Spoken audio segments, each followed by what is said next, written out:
just keep going, you know, and we're inspired when we look around at the other women in the world. Behind the scenes, the power couple has been working this out for weeks. Jim Murray has the very latest. 4 months after their wedding, Keith Urban checked into rehab. Nicole Kidman flew in from Rome to be there. Everyone thought that was the hardest moment they would face. But 19 years later, she filed for divorce. Between those two moments, something slowly fell apart.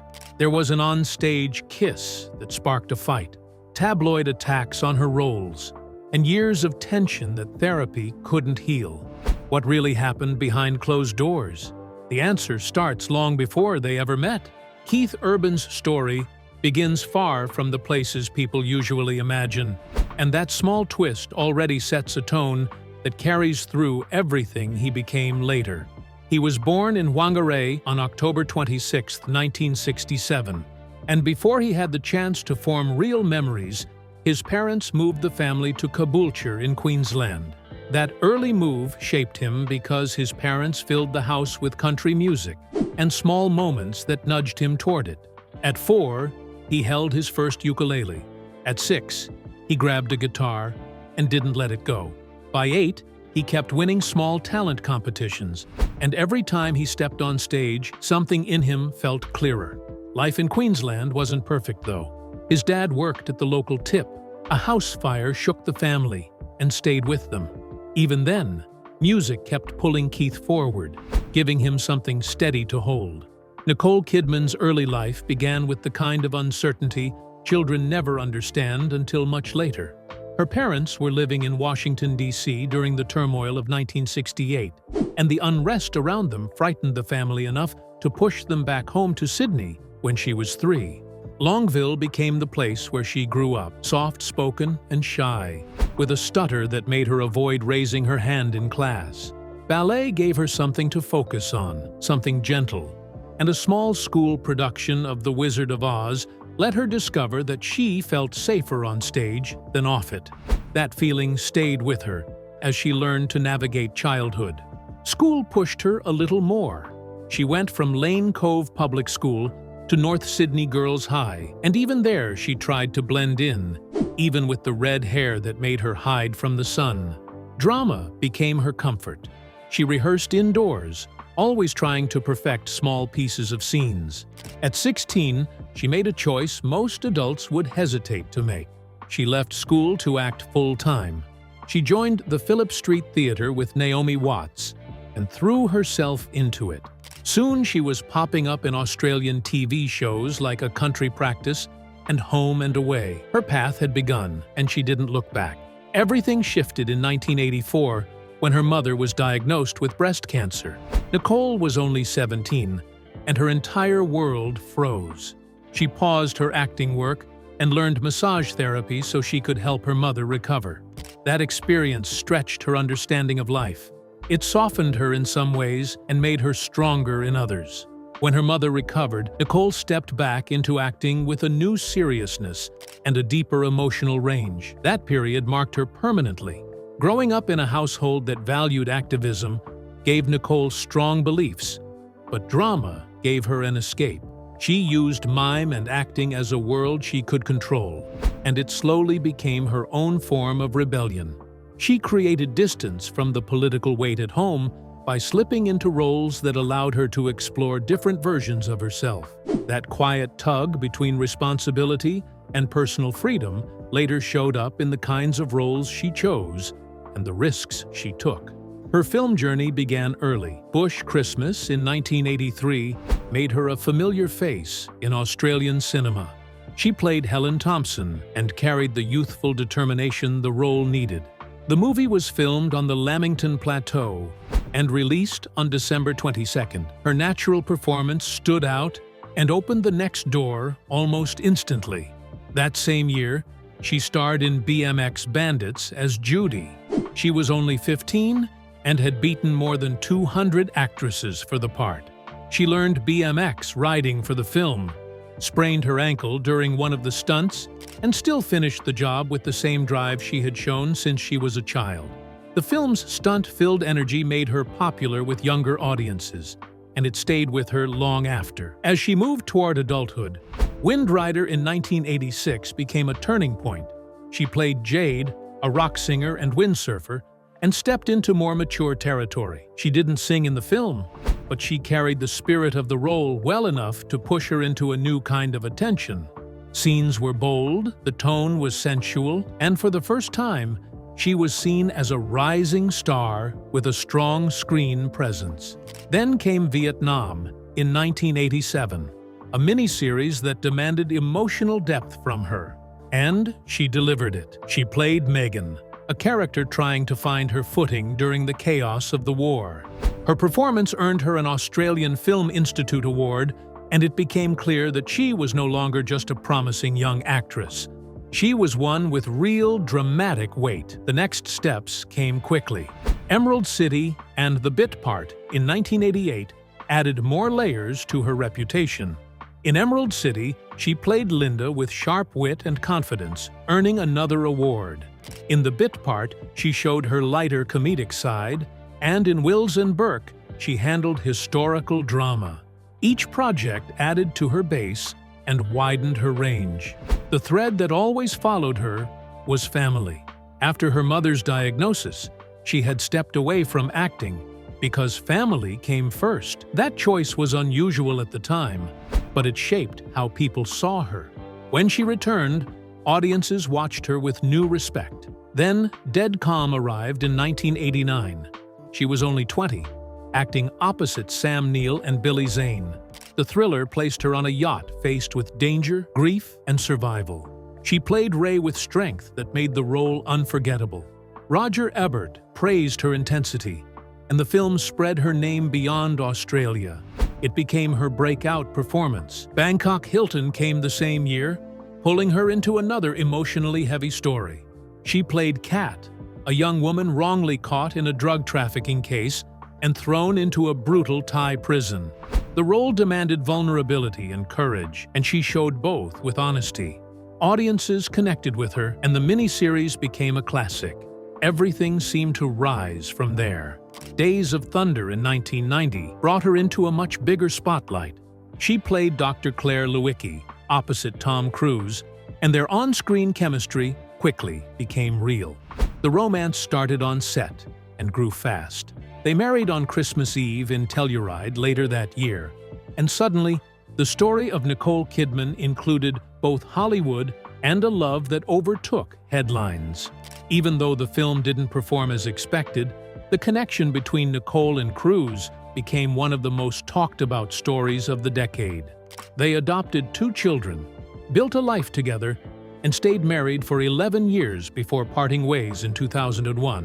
In 1995, she played Suzanne Stone in a story where fame mattered more than anything else, and the way she slipped into that role made people lean forward.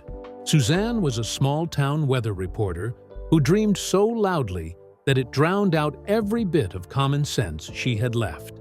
She seduced a teenage boy named Jimmy, pushed him into killing her husband, Larry, and then tried to dress the whole thing up like a messy drug deal. The character grew darker with every scene, and the inspiration behind it made the story even heavier because it came from a real case from 1990 where Pamela Smart was convicted for a similar plot. After Larry's murder, Suzanne became a media darling for a brief moment, though her lies crumbled quickly. And when Larry's father learned the truth, he made sure Suzanne never manipulated anyone again. Kidman's performance stunned people. She walked into award season with a Golden Globe nomination, and suddenly critics couldn't stop talking about the cold ambition she brought to the screen. Then, the year rolled on, and she stepped into Batman Forever in 1995, where she played Dr. Chase Meridian.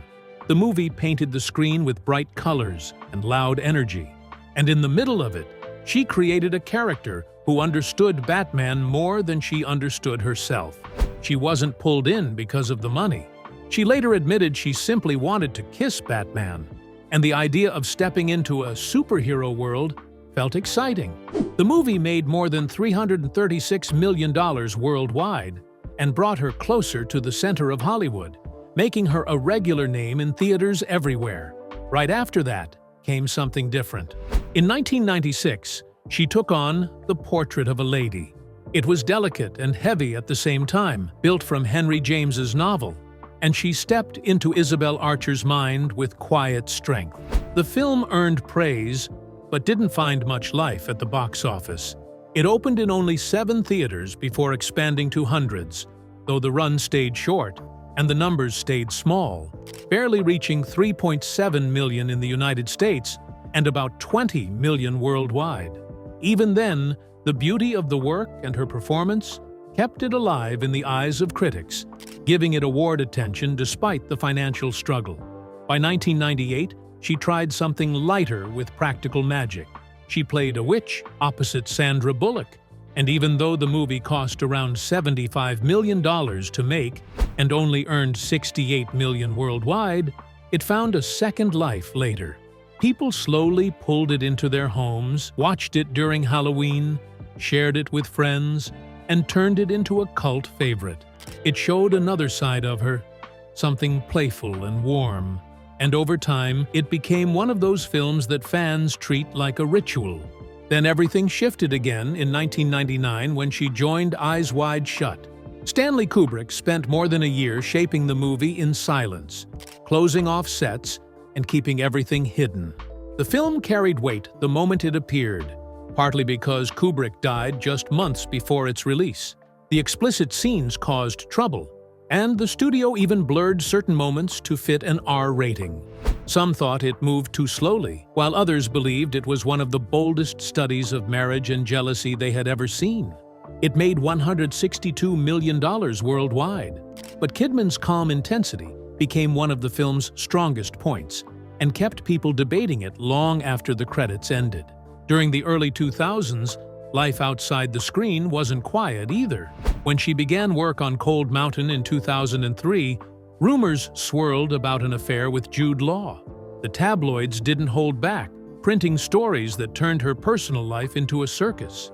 Kidman fought back by suing several outlets, demanding retractions and compensation. She won, proving she wasn't afraid to protect her reputation when the world turned wild around her. But if there was a moment that truly shifted her career, it came in 2001 with Moulin Rouge. She played Satine, the dying performer in the red dress, and the final scene where she collapses in Christian's arms became unforgettable. She performed her own stunts, swung from cables, and threw herself into every emotional rise and fall. The warm glow that spread across the screen during her final breath stayed with audiences long after the movie ended. The film earned $179 million worldwide, and she walked into award season with her first Oscar nomination and a Golden Globe win. The same year brought The Others, a small horror film that turned into a giant hit. Made with only $17 million, it earned $210 million worldwide and held onto the top 10 for months. Her role as a mother trapped inside a haunted world showed a raw intensity that people didn't expect, and the twist ending became one of the most talked about moments of the year. After her divorce from Tom Cruise, her roles took on a different tone. In 2001, she appeared in Birthday Girl as a mysterious Russian bride, and the next year, she transformed herself entirely for The Hours. She became Virginia Woolf, down to the shift in her facial structure, which was achieved with prosthetics. The transformation was so complete that even friends struggled to recognize her on set. She earned the Academy Award for Best Actress for that performance, and during her acceptance speech, she mentioned the Iraq War with quiet honesty, making the moment feel personal and political at the same time. In 2003, she kept climbing into challenging roles. Dogville pushed her into a strange world where sets had no walls and everything was only drawn in chalk. Then came The Human Stain, where she explored a character with a complicated past. And in Cold Mountain, she stepped into a Civil War story that demanded both physical and emotional endurance. These roles showed her willingness to take risks and walk into stories other actors might avoid. That same era brought its own spotlight. People magazine named her the most beautiful woman in 2002, and she earned her 6th Golden Globe nomination. Around this time, the world started noticing how far she could stretch herself. In the hours, her transformation shocked critics and audiences, making them realize how fiercely she committed to her work. Then the story shifted again toward Keith Urban. Between 2004 and 2010, his music career hit a stretch of pure fire. His album, Be Here, went 4 times platinum in the United States, selling more than 4 million copies. You'll Think of Me won him a Grammy in 2005, and by 2006, he released another chart topper. He blended country, pop, and rock, moved through television, and delivered 9 consecutive albums that reached gold or better. This period made him one of the most recognized names in music. In 2004, however, Nicole stepped into a storm with Birth. At the Venice Film Festival, a bathtub scene involving her and a 10-year-old character created an uproar. People booed, protested, and questioned the entire production.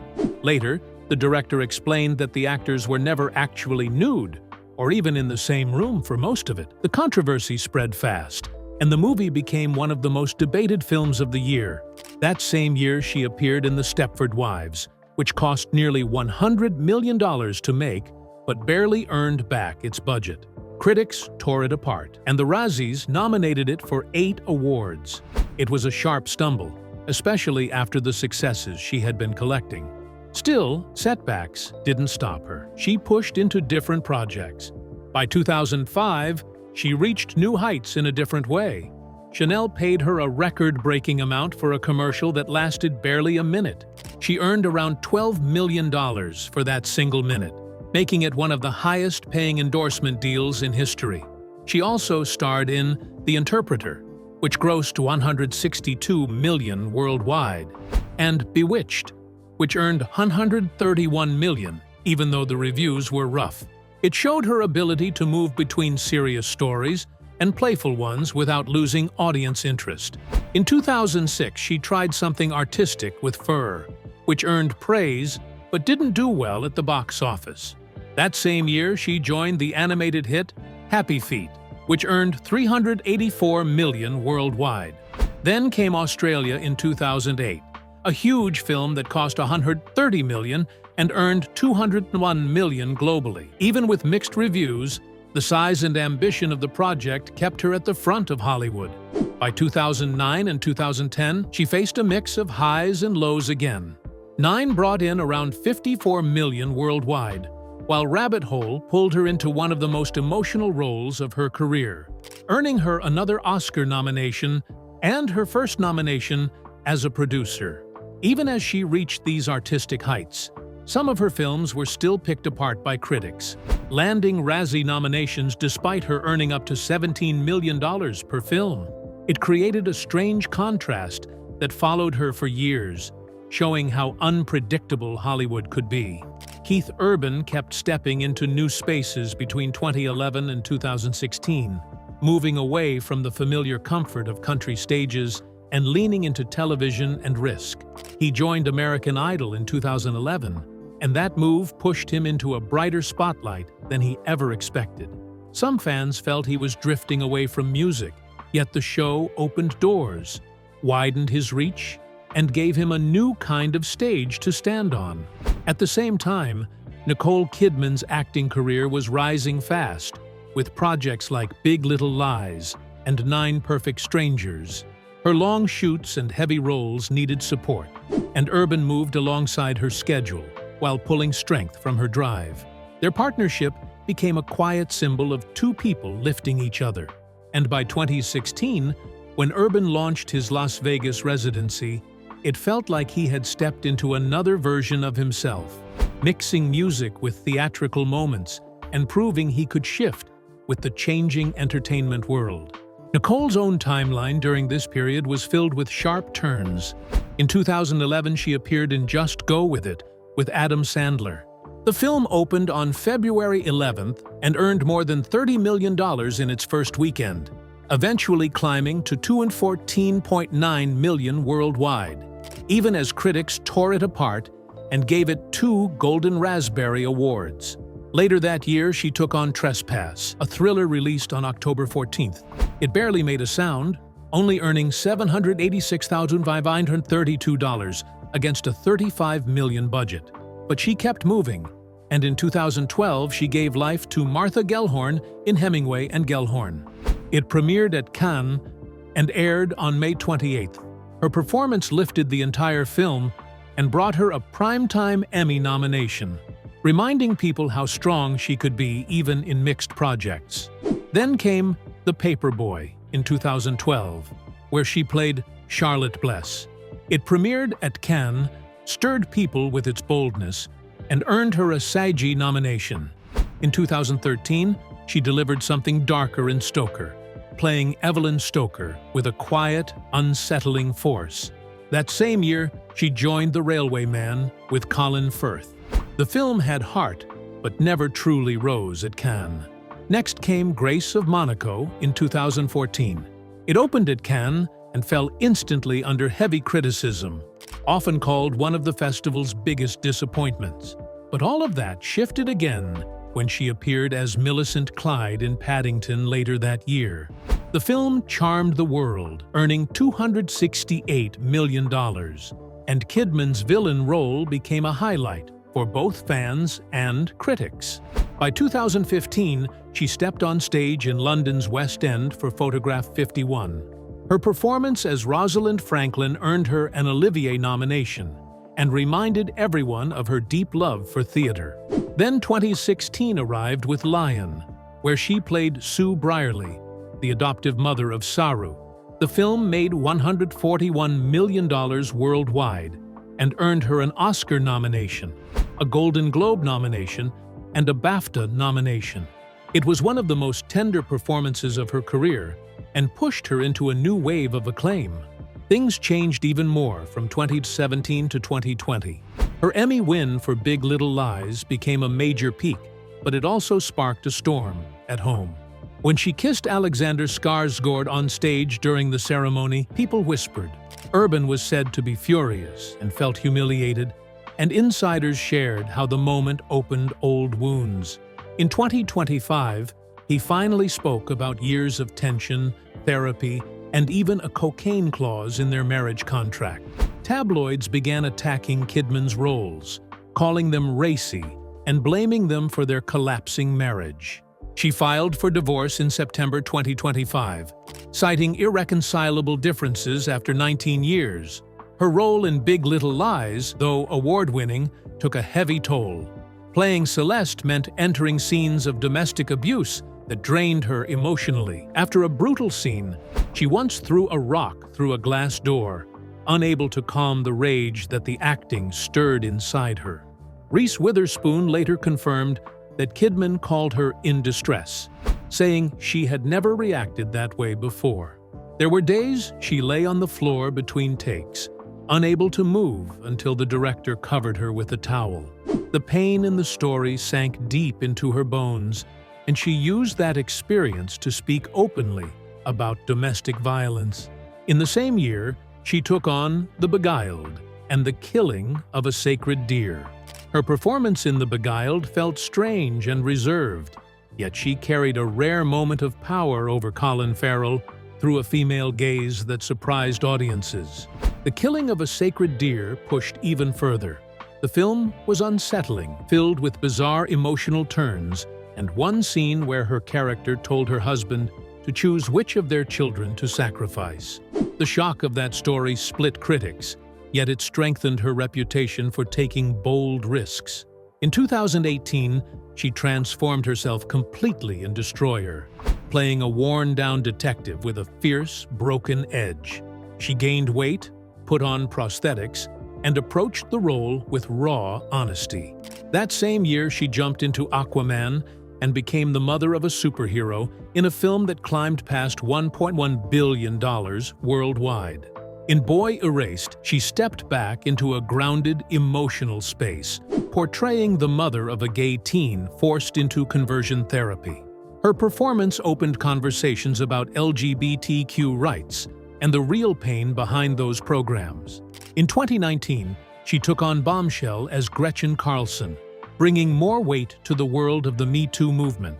And in 2020, she starred in The Undoing, a thriller that grabbed huge ratings and helped make her the highest-paid actress that year, with earnings of $34 million.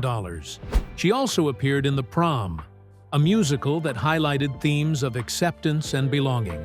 These roles kept her rooted in stories that sparked discussion far beyond the screen. She faced criticism throughout this time, especially around her appearance. Some said her face looked frozen from Botox, and tabloids tied her looks to her marriage troubles. Her darker roles also created debates about the power dynamics she portrayed.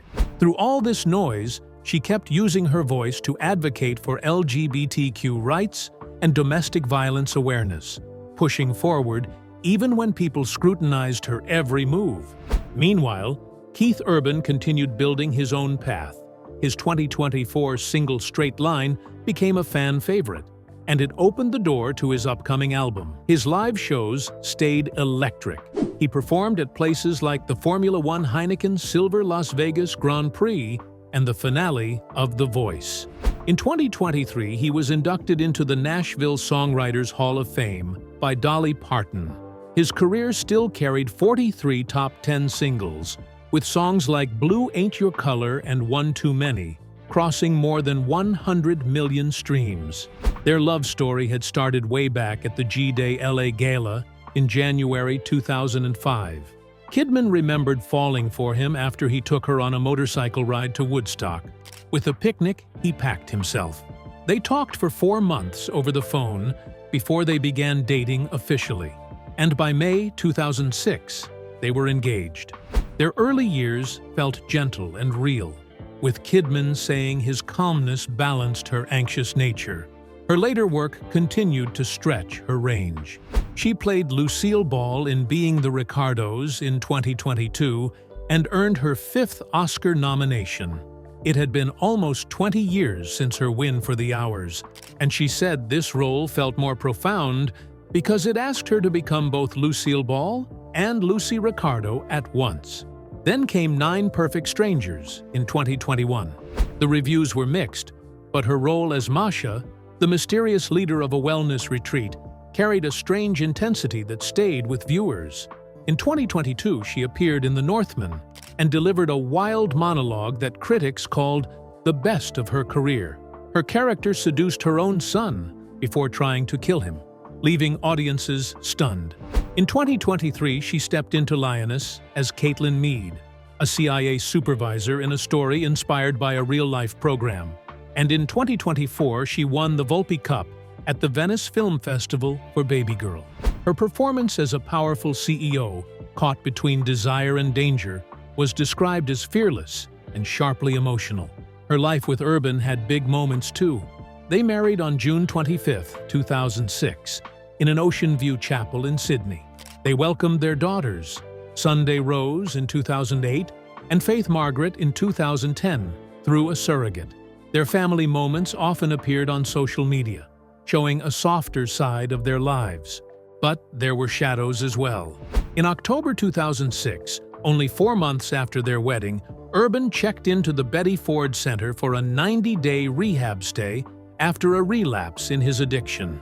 Kidman flew in from Rome to join the intervention. Urban later said he was blessed to have her support and credited that moment for helping him stay sober for nearly 19 years. Kidman's past also held heavy pieces.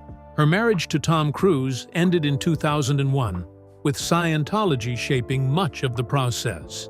Reports later claimed the church helped manage both the marriage and the divorce, and even labeled Kidman a suppressive person when she distanced herself. She described the relationship as suffocating, and stories about surveillance and control resurfaced after her recent split from Urban. By the time she filed for divorce on September 30, 2025, the years of strain had already pushed them apart. They had been living separately since the summer, and Urban had bought a new home. Their legal filings showed they both earned more than $100,000 each month. They divided assets, royalties, and copyrights without asking for spousal or child support. Urban signed the parenting plan in August, and Kidman signed in September. Fans were shocked, but those close to them said it had felt inevitable for a long time.